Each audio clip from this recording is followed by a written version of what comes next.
friends, this is Phoenix of Turio Productions. This is the RG280v, and I ordered this last month. I ordered it for its compact size and quality make. Now, Ambernick does have more capable systems in its store, but I ordered this for its simplicity. When I first booted this up, I didn't exactly like the layout of the original menu. Let's have a look. We've got clock, Dingus X or whatever. It has an Explorer? This thing can go on the internet? There we go. There's what I'm looking for. Emulators. We got arcade, NES, Game Boy, Game Boy Color, Genesis, Open Bore, whatever that is. So after subscribing to channels like Retro Gamecore and Retro Dodo, I realized how easily customizable these devices are. And this particular firmware, which is called the Atom Image, basically gives you all the consoles that you'll need and also the perfect settings.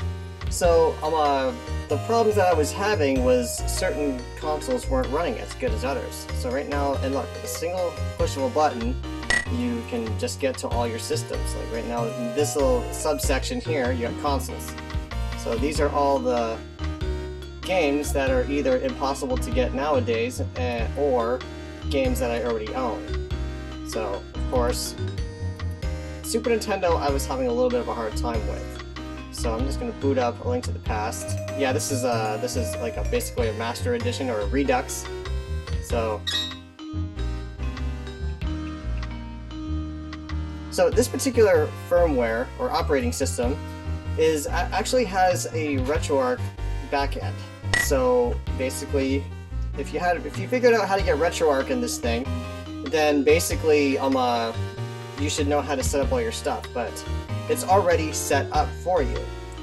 Now, if I'm going to turn the volume up, some of the sounds are still a little off on the Super Nintendo, but it's running a lot better. See what I mean? There.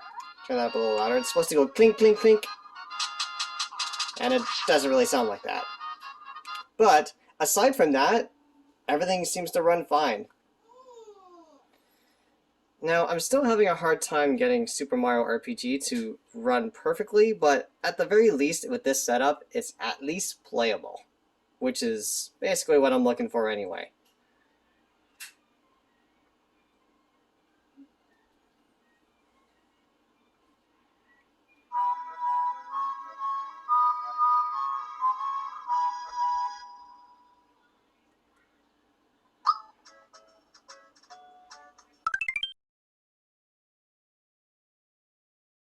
Because once again, I ordered this for simplicity, and the menu was simple enough to figure out, but I like this a lot better, especially since you can optimize the actual official box art for each of the games, as long as the games are, you know, officially made games and not hacks.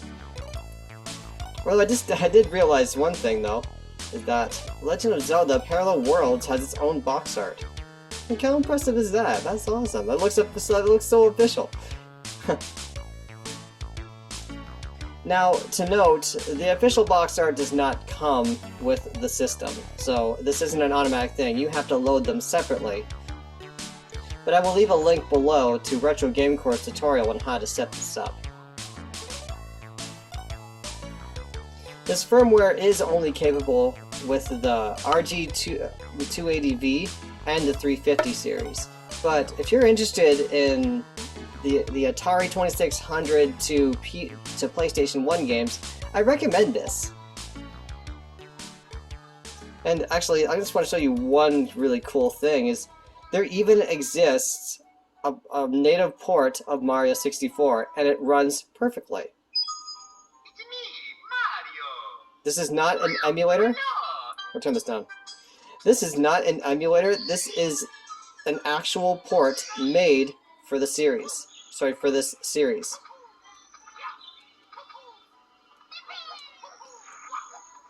Now, it is a little tricky to play on this particular device, but the 350 series actually has a joystick. But it's playable enough. To move the camera, you have to kind of set up the controls for this particular device. But yeah, it works. Info to the official stores will be linked below, just in case you're interested in picking up something like this. There are more capable systems on the store, but you know what? I'm good with this for now. I might wind up ordering myself a 351P or M, but for now, I'm keeping this little device for my brakes. Anyway, friends, this is it for this video. Thank you for tuning in, and keep nerding on. Ciao!